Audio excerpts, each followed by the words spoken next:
bersyukur ya Allah yang luar biasa. Kami bersyukur ya Tuhan Yesus dalam kehidupan kami.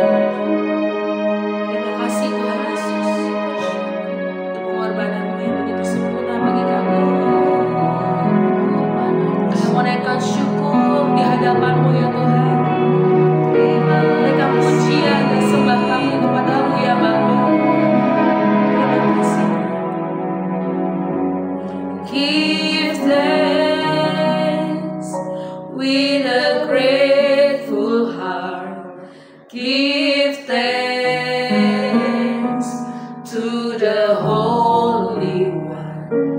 Give thanks because He's given Jesus Christ, His Son. Give thanks with a grateful heart. Give thanks to the Holy One.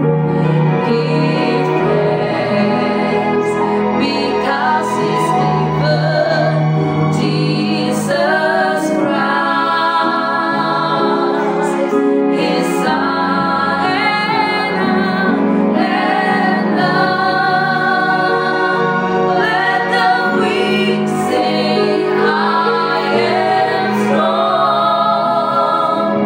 Let the poor say, I am rich because of what the Lord has done. For I am let the weak say, I am strong. Let the poor say, I am rich because of what the Lord has done for us. Give thanks. Sama-sama kita mau bersyukur untuk Tuhan Yesus. Dengan hati bersyukur pada Allah yang kudus. Syukur karena Dia berikan putranya. Yes, dengan hati bersyukur, dengan hati bersyukur pada Allah yang bersyukur Tuhan Yesus. Syukur karena Dia berikan putranya. Amin. Putranya Yesus. Kini yang lemah berkata, ku kuat. Yang miskin berkata, ku kaya. Karena semua telah Tuhan berikan bagi kita. Kini yang lemah berkata, ku kuat. Yang miskin berkata, ku kaya. Karena semua telah Tuhan berbuat bagi kita.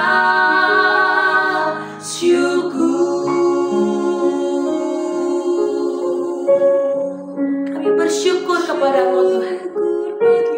Kami menaikkan syukur setiap hari, setiap waktu karena perbuatan-Mu yang dahsyat bagi kami Tuhan. Amin. Terima kasih. Kini yang lemah berkata, ku kuat. Amin. Yang miskin berkata, ku kaya. Yes. Karena Engkau telah berbuat semuanya bagi kami ya Tuhan. Amin. Terima yang kasih terbaik Tuhan Yesus. telah lakukan bagi kami. Kami bersyukur Tuhan Yesus.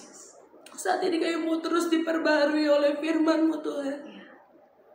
Tuhan ajar kami memahami dan mengerti kehendak-Mu dalam kehidupan kami Tuhan Yesus. Dalam nama Tuhan Yesus kami berdoa dan bersyukur. Haleluya. Amin. Amin. Shalom Bapak Ibu Saudara yang kasih Tuhan. Kita berjumpa lagi dalam perenungan intim dengan Allah. Pada hari ini, hari Jumat tanggal 6 Juni 2025, kita akan mendengarkan dan merenungkan sebagian daripada firman Tuhan yang bertemakan fondasi apa yang kita pijak. Pada perenungan hari ini yang berfokus dalam Mazmur pasal yang keempat, dan pembacaan Alkitab kita dalam 1 tahun ini terdapat di dalam Nehemia pasal yang ke-1 sampai pasal yang ke-3. Saya harap Bapak Ibu Saudara-saudari dapat membacanya terlebih dahulu. Saya akan bacakan dalam Mazmur 4 ayat 9, demikian firman Tuhan. Dengan tenteram aku mau membaringkan diri, lalu segera tidur, sebab hanya Engkaulah ya Tuhan yang membiarkan aku diam dengan aman. Setiap relasi baik di keluarga, gereja, komunitas, pekerjaan, usaha dibangun di atas suatu fondasi. Sebuah pertanyaan yang patut kita renungkan adalah, fondasi apa yang sedang kita pijak dalam membangun relasi itu? Apakah relasi kita dibangun atas dasar kasih, penyembahan yang benar, dan identitas yang berakar dalam Kristus? Atau justru dibangun atas dasar yang lain, misal kebutuhan diri atau egosentris, kontrol atau penyembahan yang keliru? Dalam Mazmur 4 ayat 3, Daud menuliskan, "Hai orang-orang, berapa lama lagi kemuliaanku dinodai? Berapa lama lagi kamu mencintai yang sia-sia dan mencari kebohongan?" Ini adalah sebuah teguran kepada mereka yang menentang Daud. Mereka mencemarkan reputasi Daud, mencintai hal yang sia-sia dan mengejar tipu daya atau falsehood.